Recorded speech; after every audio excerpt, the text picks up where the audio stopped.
Indonesia merupakan negara yang indah dengan kekayaan alam berlimpah.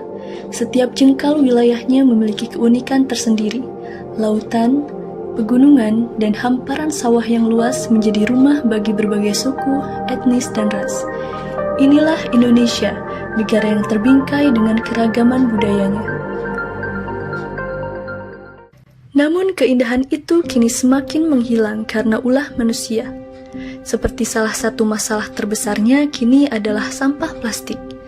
Tingginya angka jumlah plastik yang dikonsumsi manusia mengakibatkan banyak kerusakan lingkungan. Menurut Kementerian Lingkungan Hidup dan Kehutanan KLHK mengakui bahwa pada tahun 2020 produksi sampah nasional meningkat mencapai 67,8 juta ton dibandingkan pada tahun 2018 yang mencapai 64 juta ton. Hal ini pada akhirnya menambah timbunan di tempat pemrosesan akhir TPA. Timbunan sampah yang menggunung dapat memicu terjadinya longsor dan menambah produksi gas metana yang sewaktu-waktu dapat terjadinya ledakan yang memakan banyak korban jiwa. Sedangkan menurut Tim Koordinasi Sekretariat Nasional Penanganan Sampah Laut pada tahun 2020, sampah yang sampai ke laut diperkirakan mencapai 521.540 ton. Peningkatan sampah plastik dikarenakan kebiasaan manusia dalam menggunakan plastik untuk kebutuhan sehari-harinya. Karena sifatnya yang mudah dibentuk, ringan, produksinya mudah, murah, serta fleksibilitasnya yang tinggi. Namun di balik itu, sampah plastik juga sulit terurai oleh tanah. Butuh 100 hingga 500 tahun lamanya untuk plastik dapat terdegradasi dengan sempurna. Maka dari itu, jika hal ini terus berlangsung tanpa adanya solusi, akan berdampak pada pencemaran lingkungan, ekosistem flora dan fauna terancam punah, bencana terus melanda, berbagai penyakit meningkat, serta estetika lingkungan yang hilang. Berdasarkan data Riskesdas 2018, hampir 50% masyarakat Indonesia mengolah sampah dengan cara dibakar di tempat terbuka. Namun, hasil dari pembakaran sampah plastik dapat menimbulkan emisi gas seperti karbon dioksida, sulfur oksida, nitrogen oksida, dioksin, dan furan. Menurut laporan dari World Health Organization (WHO), emisi dari pembakaran sampah plastik lebih besar pada karbon monoksida dan nitrogen oksida, serta diikuti oleh gas-gas lain.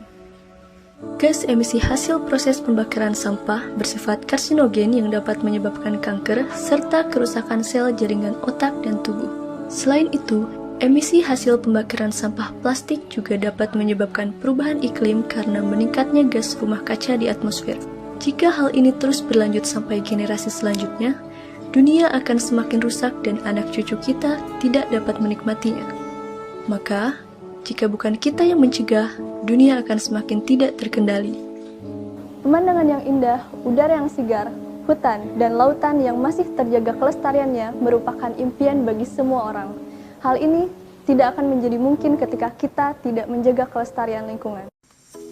Maka dari itu, untuk mengurangi dampak sampah plastik ini, kami membuat sebuah solusi bersifat futuristik dengan konsep pemilahan sampah otomatis, serta insinerator atau pembakaran sampah plastik yang nantinya gas emisi hasil insinerator khususnya karbon monoksida akan diolah sehingga menghasilkan emisi dengan persentase yang minim. Teknologi yang digunakan adalah antara lain machine learning, carbon capture, dan larutan amina. Sampah plastik yang masuk ke dalam tungku pembakaran dengan suhu minimal 1000 derajat Celcius adalah sampah plastik yang sudah tidak bernilai ekonomis dan sulit didaur ulang seperti pipa tipe PVC atau V, botol sirup tipe PP, kotak yogurt, sedotan plastik, solatip, dan tali berbahan plastik.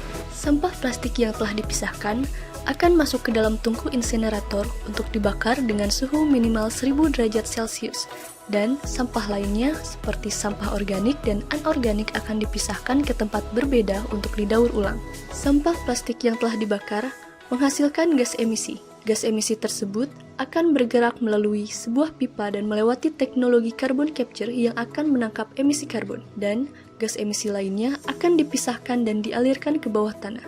Emisi karbon yang telah ditangkap oleh carbon capture selanjutnya akan diteruskan ke tangki berisi larutan amina untuk direaksikan. Hasil reaksi gas CO dengan larutan amina akan menghasilkan gas emisi karbon dengan persentase yang lebih rendah.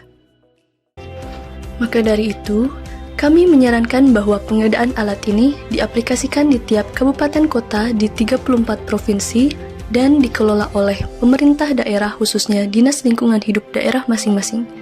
Tempat pemrosesan akhir ini yang akan menjadi tempat di mana alat ini bekerja dan mengolah sampah yang telah dikumpulkan dari kabupaten kota itu sendiri. Demi mewujudkan Sustainable Development Goals yang ketiga, 13, 14, dan ke-15, serta masalah urgensi di Indonesia, bencana alam akibat sampah plastik, maka kami memberikan solusi, alat yang bersifat futuristik yang kami beri nama Smazwate, Smart Machine Zero Waste Technology.